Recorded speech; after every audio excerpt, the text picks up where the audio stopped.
And welcome back to our final game of the night. And I tell you what, if you missed game number 1, Tally, look, they need to go back and watch it.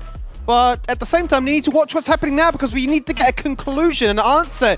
Is it a straight 2-0 or do we share the points? And I think if it were to be a 1-1, it actually adds a little bit more drama heading into playoffs. Yeah, definitely. I think if Ground Zero pick up the 2-0 here, I think that, you know, as the performance they keep having throughout these weeks, that would solidify them as our first seed going into playoffs. But if this does go to a 1-1, it does leave stuff up in the end and being a bit more exciting. And talking about exciting, Skimmy, we're swapping sides on the Rift right now. That we certainly are. So let's get to see if that changes much in the way of the draft. It's going to be Bliss to actually elect to ban away the Leona themselves, as well as the Camille in that first rotation, noting that just too much was given towards it, and they don't want to leave that one to chance again. Yeah, they really tried to play in the Camille as best they could, but I just think they didn't draft a good enough side lane answer into the Camille, so Tien had a good reign over the side lane, which means he's very comfortable to, you know, get through the laning phase and make sure that he can take over the mid and late game, as we talked about Camille with those 2 items being this powerhouse of a champion. Well, if they're not going to go for the Camille, then the first pick is going to be that of the Nautilus. First pick was Leona last game for Bliss on blue side. It certainly seems to be that support is the go-to, but is this the coveted Lucian Nami coming out of Violet and Alador? We saw it so many times over the years, even when you were on that roster on Peace over internationally. Yeah, that was when Lucian Nami first became popular. And remember back then, it was all about the electrocute Nami and the fact you just got one shot at like level 2 and level 3. This is a very different Lucian Nami, not so much about the laning phase anymore, all about scaling up through the lane, getting to the mid game, hitting the 2 items, and being that powerhouse champion who can do a lot of damage from a long range with the rapid fire cannon. But we know the response to Lucian has always been Nautilus. You can't dash forward against the champion because if you get hit by a hook, you're getting hit by the ult, you're not moving and you're going to die, especially when it's a farming Nautilus. And we see another center game coming out of Lima. So Comfort coming out of Ground Zero, playing the same style of these 80 carry supports paired with the tanks from Kurak. That they certainly do. Going to be running it back and hoping for a very different outcome, especially when it comes to the laning phase at least. But they do go for the Corki, another champion that was denied by Bliss in their first 3 bans. So another opportunity then for Fighter to play a champion he's incredibly comfortable on. And to also cruise on through. I think he did a fantastic job that time, right? But I think it does still highlight some of the woes you brought up before as to, okay, what does Harry play if those AD options get limited? Oh, so Kevin decides to go for the Xin Zhao. Probably feels like he couldn't do anything last game regardless of how fed he got, so he wants to have a lot more team fight presence. You don't want to pair, you know, Nidalee with the range support. It's all about, you know, oh, your turn to be the utility, I'll be the front line for you this time. You know, you did it for me, I'll do it for you. We shake each other's hands every now and then. Curious to see what champ Harry wants to put in the mid lane though, as they are handing over the Corki and seeing that it's already, you know, the flex is broken. This will be going to the mid lane. Is he just going to end up playing an AP champion, or, you know, does Bio have some, like, AP top lane in his back pocket, like the Cannon, like the Gwen, to allow Harry to pull out the Yone? Well, that's what he just says, you know what, I'm just going to play Gragas. Like, you know, I'll just let you be the true star of the show. But so far, Harry is copying a lot of the bans. Ori, LeBlanc, as well as the Syndra now taken off the board, and then double bans targeted towards Schoenfire that Kha'Zix still remains, but after that last game, Brand has to be considered too. Yeah, so everything that Ground Zero looked very strong in last game has been removed, besides the center, and we get to see Fighter back on his Corki, which looked so strong in the earlier weeks. A lot of strong matchups into the Corki in the mid lane, as we see the Syndra being removed, LeBlanc being removed, Ori being removed, so he's going to feel a bit more protected. They don't want to allow Bio to have a very strong tank, so, you know, I think this might end up being Bio on an AP top laner like the Cannon, but it's very hard to blind pick those champs in this position. You certainly need to see a little bit more, but they do have the luxury of a red side to initiate that if they want to save Canopic to the very last. They might be leaning towards that now with the hover of this Zir. Give them a little bit of extra range, make sure that you're not as committed, and very much go back full LCK. We love a little bit of Corki in Zir, don't we? Resident Sleeper Skivvy. Sleeping on stream. Alright, so this is just going to be the very standard matchup of the Azir versus Corki. We both scale up, we both become absolute powerhouses as the game goes on. Wouldn't really know who to give the favor to, because in times past, you'd be like, oh, Corki scales up and has the range advantage from thanks to the rocket poke in the old AP Corki build, but this is a different Corki now. This is an auto-attacking Corki. And we see the Amumu being locked in, and I think this is a little shout out to Ground Zero sub Evewin. Very known for playing this champ in solo queue. If this does go to Schoenfire, I'm very excited where these champs are going, Skivvy. Insane. We asked the question before, were we expecting anything wild and wacky? I didn't necessarily think so. And they look to prove otherwise, to say, watch this. Not only will we surprise you with the Amumu, how about we add a Nasus into the mix as well? And then there is that Zac, the AP option, as you mentioned. No chance for a Kedden tonight, but my god, there's so much to digest here. Yeah, Bliss have gone for a very standard damage spread, front to back, engage on multiple people, scaling champs, so it's just, you know, tried and true standard comp. We're behind, we need to play a lot more stable style that Bio was talking about in his interview. But then we look at the ground zero comp. What's going on, Skippy? We got the Moo in the jungle, we have Nasus in the top lane. I think we have seen this build for Nasus pop up recently where you can really abuse the first strike and the Blackfire Torch as a harass tool. He gets primed to a lot of champions, he's very good into tanks because the percent health damage on Nasus ult that burns champions scales with AP, so he really burns down these tanks. So we have to see, is it going to be the Blackfire Torch into Leandries? Is he going to play for that tank, stacking Nasus and just split push the entire game? The options are really up to him.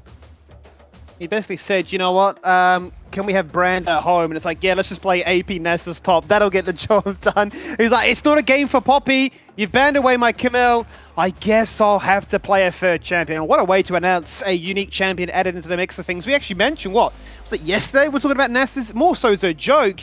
But now it comes out here today. Very exciting. Obviously, lots of scaling, really, in all three lanes, right? The Senna, the Corki, and of course the Nasus. But I'm more interested in how this Amumu wants to function, where it wants to go, what it wants to get done, and how it's going to look to try and you know, be a bigger team fight threat than that of the Zen. He's a very underrated champion, Skimmy. I'm curious to what build he goes for. Is it going to be the full tank? Is it going to be like the semi-AP, semi-tank? Does go for the Conqueror, so he's going to be very good in his skirmishes. And Mumu is very good at clearing his jungle, especially when there's multiple, you know, little creeps hitting him as he gets the tantrum off cooldown as fast as possible. I mean, I'm surprised I know the name of that ability because I've never played this champ in my life, if I'm honest. But we do see Invade coming out of ground zero, so they want to really abuse the fact they have 2 hooks level 1 if they want. Well, they don't have any hooks now because Kurax hit the wall. Not very happy with that one. Spotted a lonely Violet and then very quickly said, all right, well, I'll let you get away on this occasion. You can see the rest of Bliss very fanned out. Aladoric, as he got the jump, they'll look towards Fido, but the rest of the ganking squad from Grand Zero is there to back him up. And we might be denied a cheeky first blood again in the first few minutes. I wonder what Ground Zero are thinking about. Do they want to late invade? Is this ward just spotting out where Kevy starts so there's not so much volatility in the early game? I assume Schoenfly just wants to play for his clear. He wants to play for that, how fast he can clear the jungle. Not so, you know, good in the 1v1, but, you know, having those 2 advantage tosses means he has some gank threat in the early game. So if these lanes do become volatile, he can really punish that. Curious about these matchups. Not very often we get to talk about, or let alone see, a Nasus and a Zac going up against one another. I'd imagine both of them would have fairly good sustain to get through this one, and much like a lot of these top lane, it should just be a little bit of like trading. It's I think the fact that like Tien has said, all right, this is what happens when you guys ban Camille. I'm playing, you know, one of the strongest laners in the Nasus, get to throw out the Spirit Fire over and over again. The harass, the amount of money you get to make from first strike just stacks up over and again. We see Tien looking very frustrated with the pause in his player camera. Yeah, you can see very upset. And for good reason too, right? As we mentioned already in game 1, it just continues to break up the flow. You're thinking, how do I want to play out this lane? What is our game plan? What is our next move? But then constantly sitting on that pause screen is never going to feel too good. But let's take a step back, I suppose, utilize the pause for good reason. Let's, to the best of our knowledge, I guess, here, Tally, given that we've got some very unique champions here, what is the game plan for Ground Zero, and then in contrast, what should Bliss be looking to achieve? Well, when I look at when I look at Ground Zero's comp, Nasus, Corki, really good at pushing lane. You know, Corki can really abuse the Gatling gun as he trades, or like if he decides to go for the Q-Max. Very nice wave clear when he hits 6 minutes. Nasus throws down the E on the entire wave, it disappears. So there's going to be lots of priority in the mid-top side of the map, which means a lot of attention can be put to the bot side if they would like. And Lucian Nami are quite susceptible to being ganks, especially if, you know, Violet decides to play aggressive. If Aladoric is caught out of position, the lockdown out of Nautilus, especially when the center route lands too, you know, you're sitting duck, especially when a Mumu comes from out of nowhere. But when I look at the Bliss side, they want to scale. They want to hit 2 items on their Azir, on their Lucian, and just get to the mid game. Find those, you know, nice team fights around objectives with the Zac. Hit critical mass at late game where Violet can dash forward with a rapid fire cannon and just, you know, half health the squishies from Ground Zero. And I suppose, knowing that the Nautilus was the first pick and that the Lucian is going to have a bit of a rough time in the laning phase, is this like a conscious decision to say, yes, I know I'm kind of counterpicking myself for the lane, but we feel confident enough in the lane as it is anyway. I need to make sure I'm in a position of power to run over this mid to late game. So I'm not really concerned what Kira can get done as the Nautilus. Yeah, it's not, the lane is completely fine in the 2v2 sense. It's just that you're susceptible to getting hit by the CC when you dash forward. So Vart always has to be conscious about, he's not completely unlocked. in this game because he needs to worry about the Hawk and the depth charge coming out of correct. It's just a nice tool to lock down these very mobile champions in Lucian. Well, Lucian and Senna back in the bot lane together. Only now missing the Fresh right to go completely lore accurate, but Fresh will no doubt be sitting on the sidelines crying, seeing the likes of Leona and Nautilus being picked over him instead. But let's keep our eyes on the bot lane, because I imagine that's where a lot of this aggression is going to stem from. Mid lane, yes, it's changed a fair bit with reworks and differences as to how those champions function compared to what they've been like in the past, and no doubt we'll be quite interested in that one too. But I think a lot of viewers at home are going to be wanting to see how does Amumu and Nasus fare, where they go, and what they can get accomplished, and see, is this a spiciness, or will they even coin it as cheese that gets them the win here? Yeah, I'm also curious to how this Amumu really functions early game. We see Harry also going for the grass, so maybe this means he's going to go for that tankier build. There's a lot of AoE coming out of the Ground Zero side, so being that squishy champion maybe isn't the best idea, but this is usually how the interaction works in the trades. We see, Lucian dash forward, tries to get the first strike proc to make as much money as possible. Very easy for Nautilus to follow that hook. Limus decided to go for the fleet footwork this game instead of the first strike that he had in last game, so won't be able to match the same income that he had last game, but just much safer in lane due to, falling down for that first blood like last time. Absolutely, and obviously going to be a lot more harassed in this lane, given that it's going to be Enchanted there to try and bolster up the Lucian to be an absolute weapon. As we do keep our eyes on Kevy, currently has the double buff, is working his way towards that one Scuttle Crab. You mentioned last game he managed to get all two. No longer the Exodia as it once was, but it's going to be a different objective here for Schönfire. It's already gone back for his first base, already picked up the boots and an Amped Tome to amplify his clear and his ability to rotate first, and they're actually going to butt heads here in the mid lane as they look to try and find out Harry. Kevy says, well, fighters overextended, I'm no longer interested, but certainly Schönfire is. There is the bandage toss, there is the follow-up, second charge confirms it, and there's first blood. Yeah, that's the strength of the double bandage. Amumu does a lot of damage, especially with, having that double lockdown. Fido lays out the red carpet on top of Kevin. He falls down for first blood, easy as that. I think it was really nice by Schönfire to, go for the base, because he doesn't really care about getting that first crab. He knows, the map is split based on having the ward on the blue buff level 1, so they know where Kevy is. He doesn't think the crab is contested, so he can go for the early base and find a really nice amplifying tone to win that fight. Near two-man center route. That is to be denied, though, as Ladoric expends the last bit of his mana to get a little bit of extra healing out to try and sustain through the punishment. And you can see now that Ground Zero's bot lane is building up a pretty sizable wave here. That cannon is hanging on for dear life, but it will still be crashing all the same. And without any jungle threat, surely nothing too crazy were to happen here, but Limus can continue to be a menace, either chipping away at the turret or poking from afar. Yeah, fortunately for Bliss bot lane, there is no dive out of Schönfire this time, but there is aggression happening in this mid jungle, and this is thanks to Corki just being the spit strong in the early game. Still going for the Emax this time, but he is going for the Phage. I think it's completely fine to max E still. It's just, I think the build should always lean towards the scaling side, which is going to be the Triforce. You take a bit longer to come online, but when you do come online, you really, really take over the game. Repeat gank here in the mid lane, looking at it and says, all right, Harry, burn your flash. Hang on a minute, I still had that second charge of the bandage toss, but my job here is done. You've burnt double summoners, and we've given a lot of control across to Fido, so I can look elsewhere right now. And that must be a little bit frustrating for Harry, right? He has opted for the grasp, as you highlighted very early on. He's wanting to become that much more of a tank, but needs so much more time before that Amumu he can simply just, shrug off. Yeah, we see Fido just once again always going to be pushing the wave. The one thing to note though, we look at this top lane, I think that Bio just has the edge onto Tien right now. You would think that Nasus is just going to throw down the Spirit Fire, hit 6 creeps, just constantly get parity, but Bio's doing a really good job to just always punish him when he doesn't have cooldowns. He's trading aggressively, and I think this really swings like what Ground Zero wanted to do in the early game, and they just don't have the same strength. We see Limus already going for his classic center roam, trying to impact the game, but just look at the wave clear that Nasus has here. Yeah, too strong, isn't it? As you say, drops the Spirit Fire, and those early stacks, the base damage alone is just so strong to get you across in these weak early stages. Already with the Oblivion Orb, going to find incredible value into that of the Zac. Hold up. The passive up and available, but he's managed to find aggro into Limus, and he'll get the kill! The classic center roam, usually so good with it. On this occasion, not to be a second occasion of somebody getting baited under the tower, but the luxury for Violet is he can cleanse. Yeah, Bio Daddy, really nice pickup he gets there. I was going to say how cool it is for Senna when you have double tank side laners that you can just go lane with either one you want based on what your team is doing. So you're just going to go top lane with these Nasus and just, get some gold hitting the turret, get some souls from these stacked mini wave. But Fire just jumps on him, slams into the turret. There's 2 tower shots were crucial, you know, in that CC chain. He finds himself an easy kill.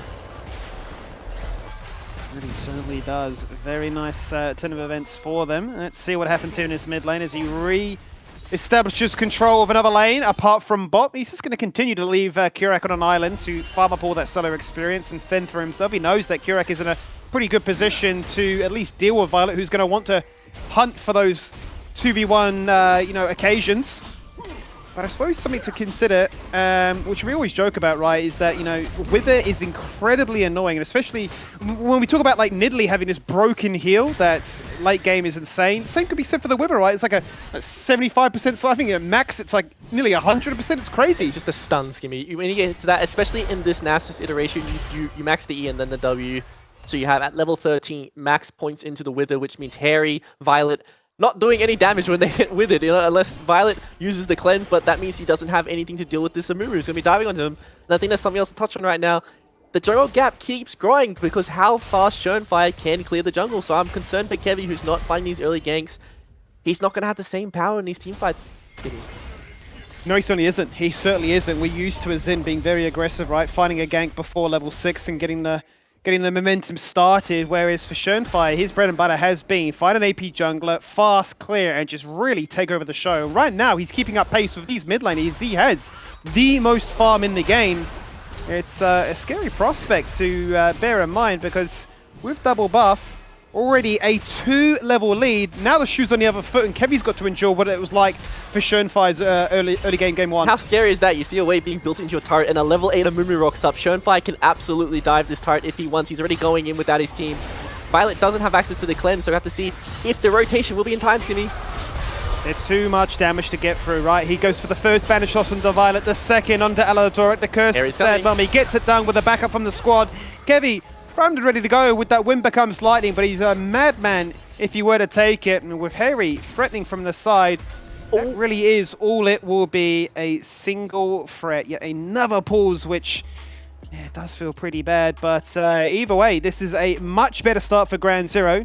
And I suppose much more on brand for them this split. Yeah, that's scary, Skimmy. We see just as the pause comes out, Kevy walks around the wall, throws a ward in the bush, and finds a Kurak with his ult ready. I'm not sure this is going to turn out well for him when we come out of the pause, but we have to keep talking about Schönfire and how much of an impact he's having by just being a Mumu. He is getting so much gold. The dive threat that he has, the amount of presence he's going to have in his team fights is a lot.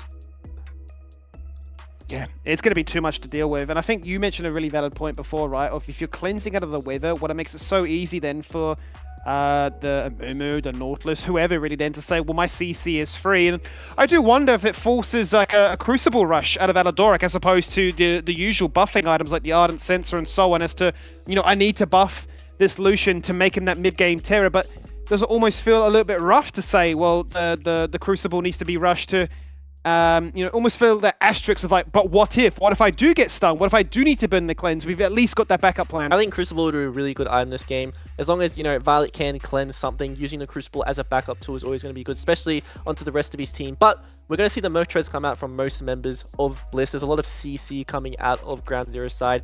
Don't really need to get tabbies this game. Even though we have the double auto attackers, I think, having the value from the tenacity is going to do a lot in these team fights. And as the game goes on longer, we're going to see more defensive tools to deal with the Amumu, the Zhonya's, just the defensive items, maybe even a QSS coming out of Violet himself. He wants to build that. I think that as the game goes on and more time, more items fall into the Bliss pockets, they're going to be happy with the scaling. Well, I'd imagine they would be, but I'm confused whether or not it's going to be a similar situation to last game where you can have the luxury of, building all these MR items as a Varus and getting away with it by still doing a ton of damage. In jumps Harry, he deliberated for a little bit of time, hit the Emperor's Divide, and will die in the process. Can Team Bliss get anything back? They can salvage one and make it a 1-for-1 at the tail end of that fight there. But it is still Ground Zero that leads supreme. Find the 1-for-1, but they do get the flash out of Schönfire as well. But in the grand scheme of things, that was 2 kills going toward Ground Zero because they found Aladoric earlier on the dive. Once again, we look at top. Lane is going very well for Bio. Tien isn't really able to do what he needs to do here, but just look at how powerful this Moon is on the dive. Doesn't even blow all onto Violet initially because he thinks he still has the cleanse. But Aladoric's just a sitting duck, and the amount of damage that comes out of him, especially with the center ult follow-up, this is what most team fights are going to look like, Skinny. I think so, yeah. That's a scary proposition, right? When you're seeing just how one-sided it was from just a one-member pick-off. But if we're fighting these crazy Baron, Dragon objective fights where everybody's grouped up together, it's going to be much like those from the fans. But it's right, 4, 5-man and Mumu ults. And I don't think there's anything an Emperor's Divide can do to try and turn it around. Yeah, and I think it's so cool that we get to see, you know, a champ who isn't meta have such a strong impact. There are a lot of champs who aren't played right now in the meta who are extremely strong. And Mumu is probably one of them. He is going to be a champ who can really abuse health stackers, especially, you know, when we see this Warmog's meta come through. Leandri's Rush and Mumu, who can act as a frontline but also burn down these tanks, is something that might come, you know, into play, especially in O's. This would be pretty brutal. I remember when we had that moment with the mythic items coming out and you could actually just do so much damage onto the Baron that it was just rushing it on down. Speaking of a little bit of damage though, it is Bio that's preying upon the vulnerability here of Kurak, who's getting lower and lower by the second. Bio still has that passive, so he most likely will look for the dive, but then topside, but he's peppering damage into Schoenfire. He finally gets that final order with his passive to take down one. Tien diving underneath this turret, finds himself a double kill. And the dog is online. And he's not going for that AP build, but his ult is still doing so much AoE damage, just burning everyone down. He's going to go for that. So much cooldown. We'll have to see how many points he is. He might be a Q max Nasus, but I assume based on how fast he was clearing the wave, this is probably going to be an E max, as we do see now when his stats are brought up. So a lot of harass coming out of this Nasus, but he's going to go for the tank build, just be a frontline for his team. And I think this is the identity that Ground Zero keep going for. It's all about like, okay, let's pick this you know, scaling, lots of frontline, and just, you know, really win out these skirmishes because we have so much CC. So much CC, and I loved it when we saw Amumi first get this change for the 2 charges of that Bandage, right? Made him so viable for the supportive position. Hello. Well, Aladoric's dead. They tried to go for a gank. They thought it was so safe. They saw nobody in mid lane, so surely that's a done deal. Little did they know that the entirety of Grand Zero were running together straight through mid. Yeah, Bliss thought they were the ones finding the pick onto Fido, but Fido has a Nautilus in his pocket, and when those hook lands, especially with the Mumu, with the Bandage toss paired with that, it's always going to be a kill, Skimmy. Well, you talk about some of the champions that are incredibly proficient at taking down these objectives. Shurkin literally stand still and just have a bit of a cry inside that grub pit and just pick up literally everything as easy as you like it. Plenty of souls then for Lemus to enjoy. And the show keeps going in their direction. 3 kills so far. Their top side is simply untouchable at this point, and so much so that now really they are the top 3 performers. It really is Violet and Bio looking to try and bring them back into the mix of things. But it's going to be a very much uphill task. We take stock of the game state right now, Skimmy. We see a lot of the lead is in the jungle position. The rest of the map is doing completely fine for Bliss. So it's all about how concerning will this jungle gap be, as we see Tien using that ulti to really win out in this trade on Bio, because the amount of HP% damage this ult will do is just going to keep scaling, especially if he does want to, you know, build up a Leandri's or build up a Blackfire Torch. But if he does want to go for this tank, he's going to eventually get to the point where he can just start ignoring Bio.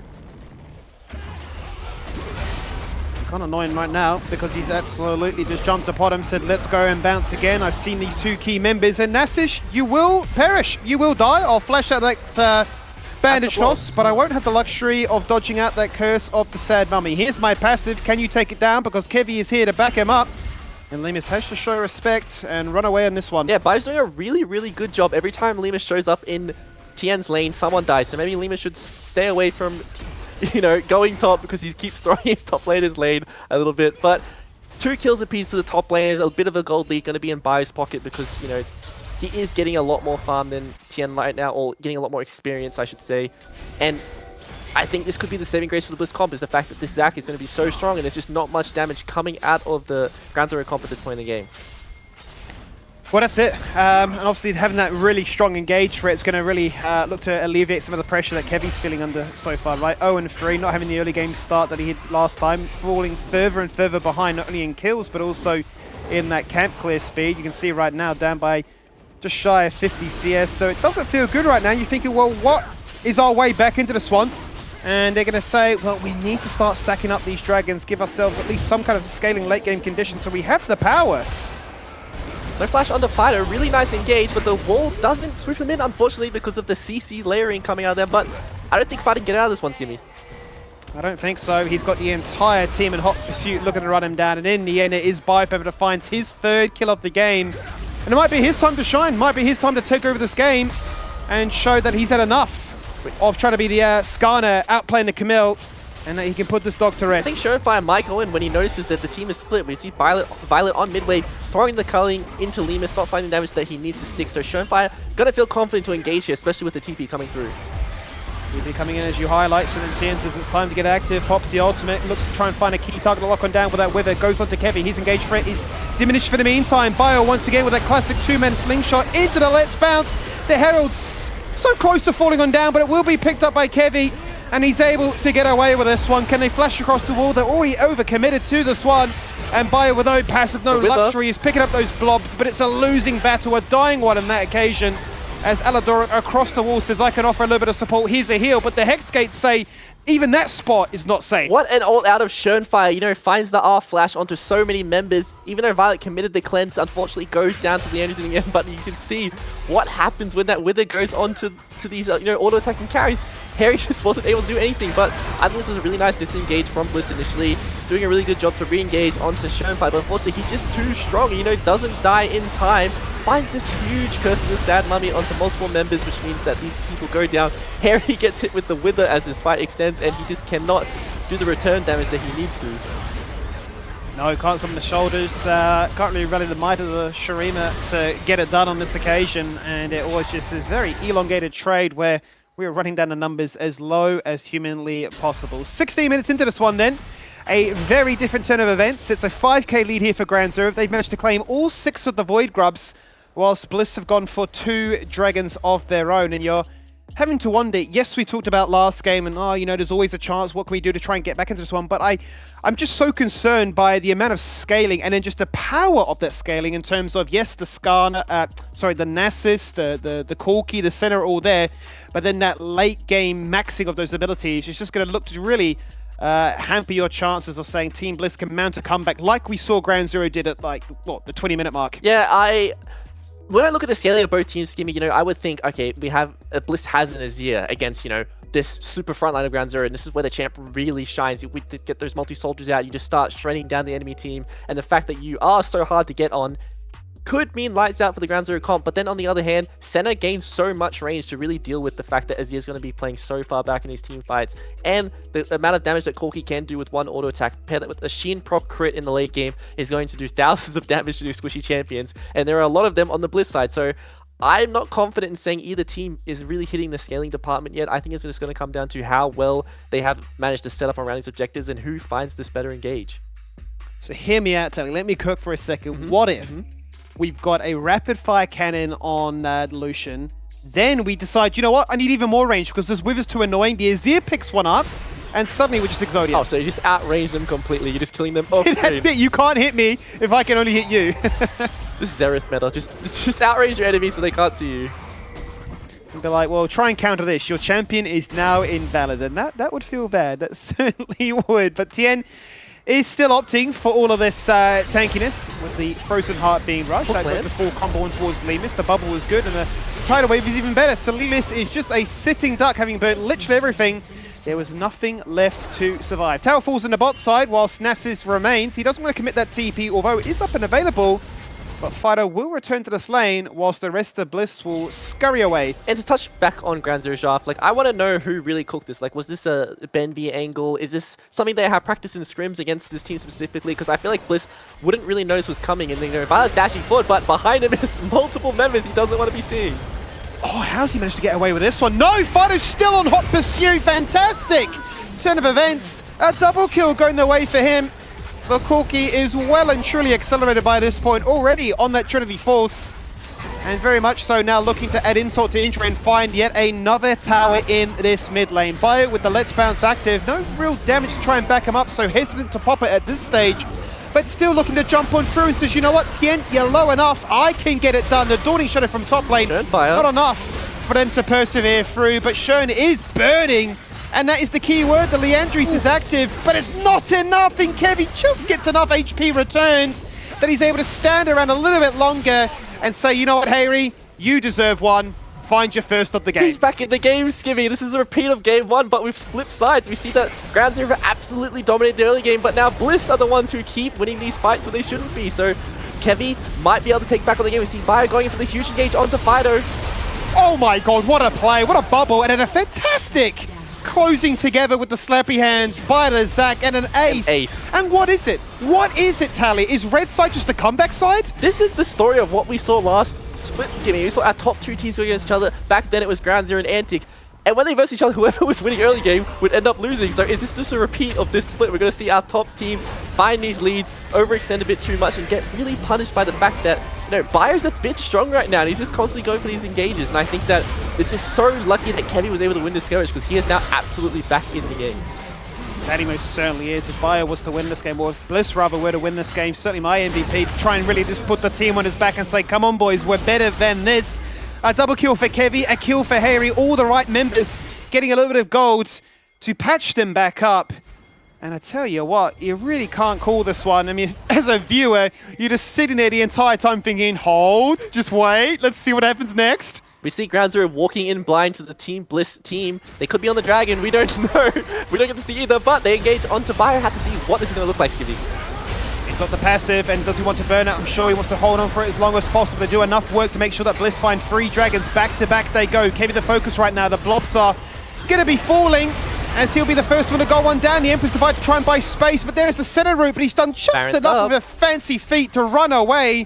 But as you say, with no jungler for 30 seconds, surely it's an easy pickup of I Baron. think this is a very easy pickup for Ground Zero. Even though they just got ace, the gold came back to an even state. So Team Bliss pick up the Dragon. They are now on the soul point. Baron will go over to Ground Zero, but how much actually will this go over to Ground Zero? They are turning straight away on the TP.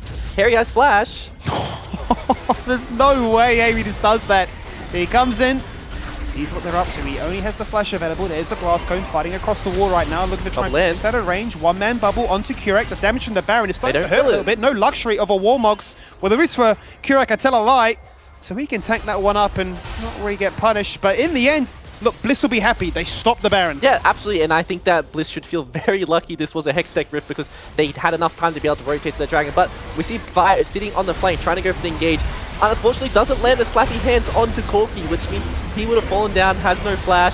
Fire himself, bit overextended, dies in the fight, releasing. Wants to see Kevy absorb as much damage as he can, but he can't get out. The amount of chase potential coming out of the back-to-back with his back-to-back, bandage tosses coming out of Shown Fire means you are not living. Well, it's just disgusting, really, isn't it? It's like a center route from afar. You've got 2 hooks to try and find you. If that's not enough, they'll wither there to guarantee. And if by some miracle you've escaped all that, you've suddenly got a Valkyrie, just like a flying past airplane to take you down in the end. So Ground Zero's chase potential is simply unmatched at this point. But I think it's going to be an interesting dance around this Baron as to which team can get it done, because even when they've got a numbers advantage, it's just not enough. Yeah, and we just got to, take a breath now, Skimmy, because we're in a lull state. Shouldn't be anything happening for a bit. Take stock of the items in inventories. We aren't seeing many pen items kind of anyone right now. There's a lot of resistance sitting in the game, so I feel like these fights are going to be very extended. They're going to be very frontline heavy when we don't see, the Void Staffs or the LDRs coming out of our 80 carries and mid laners. There should just be a lot of damage being absorbed by these front lines, and I can't wait to see how these fights are going to turn out. Let's see then which tank can look to soak up the most right now, because the flash forward, Turn fire. 3-point strike locks in place Kurek. Out goes the Empress Fire, but doesn't do enough. I don't think it does, because Schön's fine access to the backline, and 2 kills easily found by Ground Zero to break their deadlock here in the mid lane and to prevent Bliss from binding really any stronghold back into this. And I think that might be a mistake by Bliss. Playing to engage with your comp might be a mistake, especially when you don't have vision of all members coming out of Ground Zero. Especially onto the Nautilus. He's so tanky, so hard to tank down, but Bliss still want to take this fight, Skinny. They certainly do. Fire doesn't have the passive this time. Going to be even easier to try and take on down. He's getting run down by the entire roster of Ground Zero. The bot lane, or at least Violet and Harry are there to try and assist, but you see the wither, and Violet can't move. Forced to burn flash as well as cleanse, and even then in range of Kurek's hook. And this comp, this ability just to do as you please is so devious here. That chase threat is insane, Skimmy. Just wither, not hook. So many different tools to be able to lock down opponents who overextend, and I think that's how these fights are really exploding for Ground Zero. One frontline member overextends from Bliss, and all of a sudden they cannot get out of the fight. Well, they're going to be relentless in their pursuit of hunting for more and more attacks towards this Baron. As long as we stop them, we are happy. He needs to steal this. But how committed are Ground Zero? Do they want to go for the flip, or do they just want to go for the turn? That's the turn that they're going for right now. Across the wall with the Curse of the Sad Mummy, a flash and a heal and a shield to get it done. The Azir perseveres. The Xin Zhao is back. lagging behind, and Bayo once again is saying, I'll do it all on my own team. We have stopped the Baron. Now please run, protect yourself. Crescent Guard will help.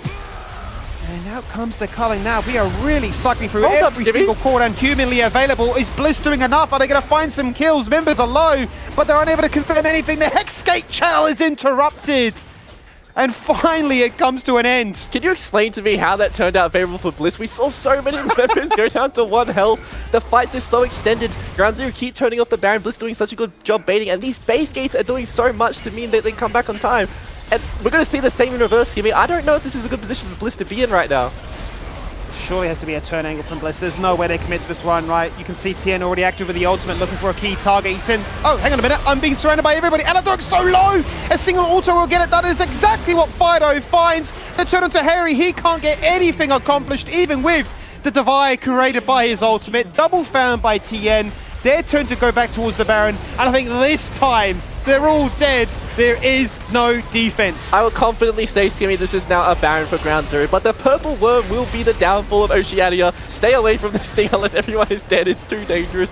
We see back-to-back team fights coming out, not knowing who's going to win, but eventually these base gates pay off. We go into the replay. They have their cooldowns back. There's just all these members grouped up, and there's so many engaged tools coming out of the Ground Zero side. We see, Violet completely zoned by Fido here on the side. Aladork has to try and escape from this fight, when he takes all this AoE damage, but he's just a sitting duck for Fido to clean up on the side here.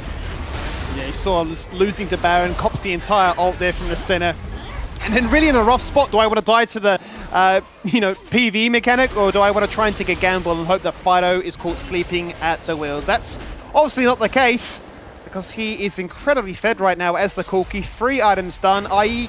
Trinity Force as well as the rapid fire cannon. Instantly correct says, you know what, I am the star of the show. Flash across the wall, find a hook. Doesn't materialize into anything, but this is Bliss hunting for at least something in a Dragon Soul. Bliss do not have the power and inventory to contest right now, but this is soul point for them. If Kevy steals this, this could mean lights out for Ground Zero.